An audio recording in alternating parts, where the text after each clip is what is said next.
osatzen dugunok, ELA, eta UGT sindikatuek ordezkariok, Prima Industria Sozial Anonima enpresako langile guztiak ordezkatuaz. Jendarteari helarazi nahi ditugu, langileo dugu kezka enpresak iaz lantegiko itxiera planteatu ziguretik eta langileen kaleratzeen bidea hartu duelako. Gure lanpostuen jokoak ipiniz.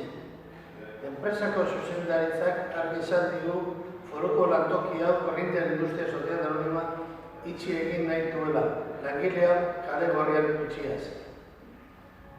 Enpresak azken urte luze hauetan, itxieraren mehatzuak, kaleratzeak, soldaten ordaintzeezak eta lana beste lantoki batzuetara desbideraketekin egunerokotasun jasanezinean sardutea inposatu digu. Lantesnak eta makinak atera dituzte beste enpresa batzuetara, eroanez.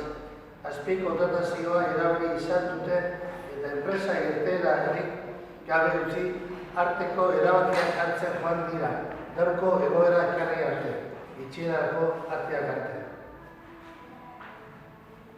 Aurreko urteetan denbora luzez jasan ditugu lan erregulazio espedienteak.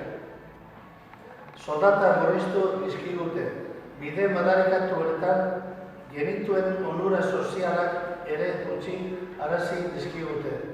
Eta oraindik enpresaren maltzurkeriak gure soldatekin ari gara ordaintzen.